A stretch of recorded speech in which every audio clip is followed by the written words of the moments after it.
Miss হবে না আপনার পছন্দের টিভি শো। দেখুন জি5 অ্যাপে একদম ফ্রি। জিজ্ঞেস করলেন না তিতির কেমন আছে, নাকি আপনি এখনো ভাবছেন আমি তিতিরের সঙ্গে কফি ডেটে গেছিলাম? না না স্যার, আমি আসলে আপনার কাছে তিতিরের ব্যাপারে সমস্ত খবর আছে, তাই তো?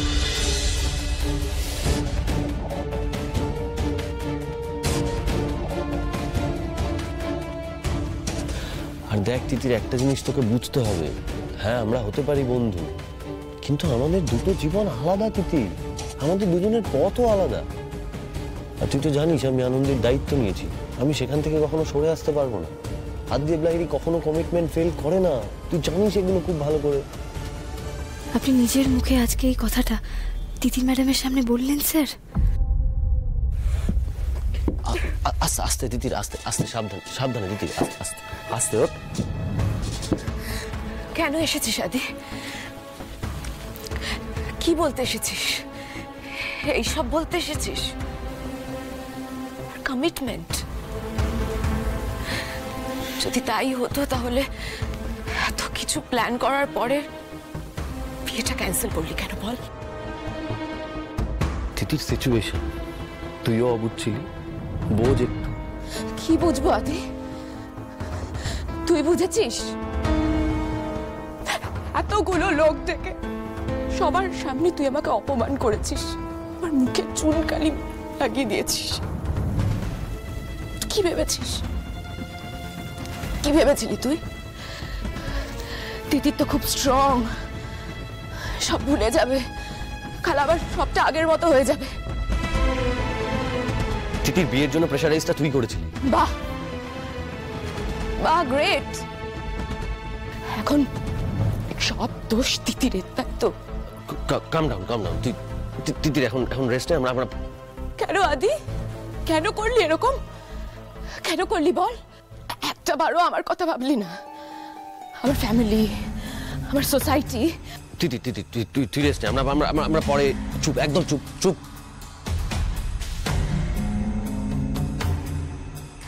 কে কে ওখানে? কি হলো, পালাচ্ছেন কেন? এক সেকেন্ড দাঁড়া। কি ব্যাপার? কি হয়েছে? আরে একটা মেয়ে এই গেটের কাছে দাঁড়িয়ে ছিল মনে হলো, আমাদেরকে দেখে পালিয়ে গেল। একটা মেয়ে? তাহলে কি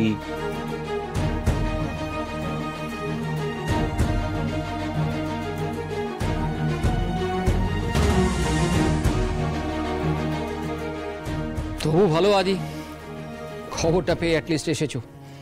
আমি তো ভেবেছিলাম তুমি আসবেই না। কেন বলো তো?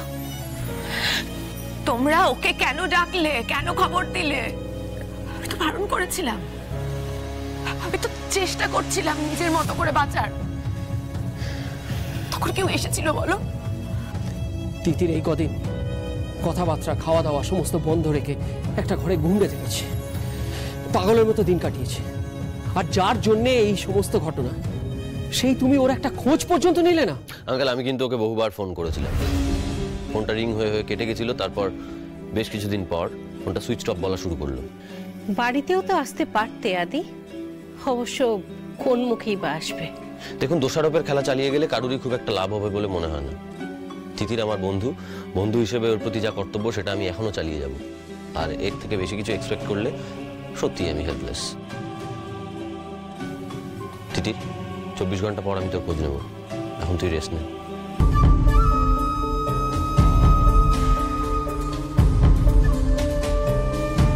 দেখছিলটা কে তাহলে?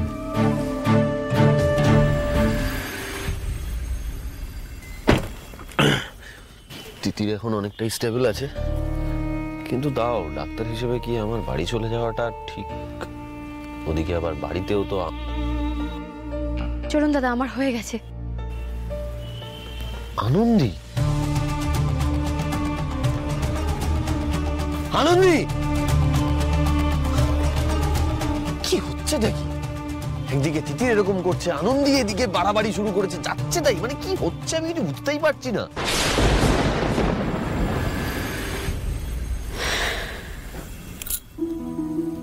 এতটা রাত হয়ে গেল, স্যারটা এখন আসছেন না। খাবারগুলো একটু চাপা দিয়ে রাখি।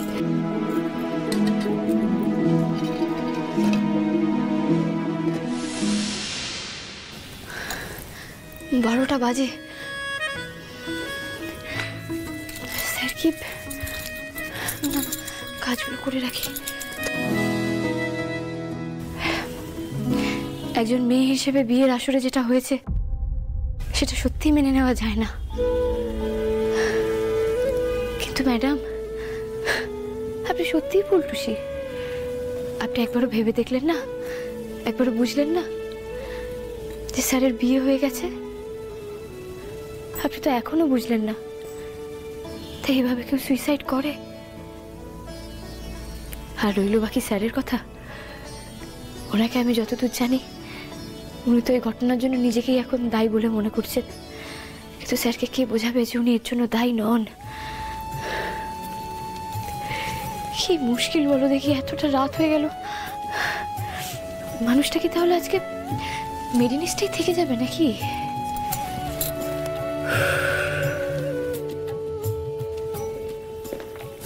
স্যার বলছি, এসে গেছেন? রাত হয়ে গেছে তো, সবাই শুয়ে পড়েছে, আপনি খেয়ে নিন না স্যার। জিজ্ঞেস করলেন না তিতির কেমন আছে, নাকি আপনি এখনো ভাবছেন আমি তিতিরের সঙ্গে কফি ডেটে গেছিলাম? না না স্যার, আমি আসলে আপনার কাছে তিতিরের ব্যাপারে সমস্ত খবর আছে, তাই তো? থাকবেই, কারণ আপনি তো কেবিনের বাইরে দাঁড়িয়ে দাঁড়িয়ে সবটা শুনেছেন। কেন করলেন এটা আনন্দী? কেন গেছিলেন ওখানে? শিওর হতে যে তিতির আদৌ সুইসাইডটা করেছে নাকি ভাওতা দিচ্ছে, এই জন্য গেছিলেন তো? আপনি আমাকে এতটা ছোট মনের ভাবেন স্যার? দেখুন স্যার, ফুলটুসি ম্যাডামের সঙ্গে আমার যা ঝামেলা হয়েছে সেটা অন্য বিষয়, কিন্তু আমিও তো একটা মানুষ। আর মানুষ হিসেবে এরকম একটা দুঃসময়, এরকম একটা বিপদের দিনে ওনার সাথে আমার আগে কি ঝামেলা হয়েছে আমি সেটা জেদ টেনে অভিমান করে থাকবো, অশান্তি করব? তাই কি হয়? আর দুর্দিনে কি এইসব দিয়ে মানুষকে বিচার করা যায় বলুন? একদম ঠিক, একদম ঠিক। আপনার তো জ্ঞান সব ব্যাপারে একটু বেশি, তাই না? আপনি তো বলবেনই এসব কথা। তাহলে কেন গেছিলেন বলুন তো? দেখতে গেছিলেন আমি কি করছি ওখানে, তাই তো? বুঝতে পেরেছি। তার মানে কাল থেকে আপনি গোয়েন্দাগিরিটা কন্টিনিউ করছেন পার্মানেন্টলি, তাই তো? বাহ, বেশ বেশ, করুন করুন, খুব ভালো, বেশ। চলো, এখন চুপ করে আছেন কেন? কথা বলুন, মুখে তো অন্য সময় কথার ফুলঝুরি ফোটে, কথা বলছেন না কেন? বলুন কথা। স্যার, আমি কিছু দেখতে যাইনি। একদম স্টপ ইট, কোনো কথা বলবেন না আনন্দী।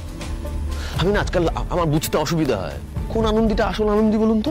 আমি এত কন্ট্রাডিকশন নিতে পারছি না, কোনটা আসল আপনি আমাকে একটু বলবেন? আপনি ঠিক কোন আমির সাথে কোন আমির কথা জিজ্ঞেস করছেন? রাইট, এই তো দেখুন না, একদিকে এই আনন্দীকে আমি চিনি যে বিপ্লবী, যে অন্যদের কথা ভাবে, রেভিলিয়াস কাজকর্ম করে, আবার একদিকে সেই আনন্দী অন্যজনের কথা আড়ি পেতে শোনে। তাহলে কোন আনন্দীটাকে আমি বিশ্বাস করব, কোন আনন্দীটাকে আমি বুঝবো বলুন তো আমাকে? আসল আনন্দী কোনটা? আপনি না বড্ড অল্প সময় আমাকে চেনেন তো, তাই জন্য এরকম করছেন। ঠিক আছে, আশা করি একদিন সময় আসবে যখন আসল আনন্দের সঙ্গে আমি আপনার পরিচয় করিয়ে দিতে পারবো। যা কিছু ছাড়ুন না, চলুন খেয়ে নিন। কথার ফুলঝুরি, কথার ফুলঝুরি, কথার প্যাচে সবসময় সবটা ভুলিয়ে রাখবেন ভেবেছেন, তাই তো? জি5 ডাউনলোড করুন আর সব এপিসোড দেখুন একদম ফ্রি।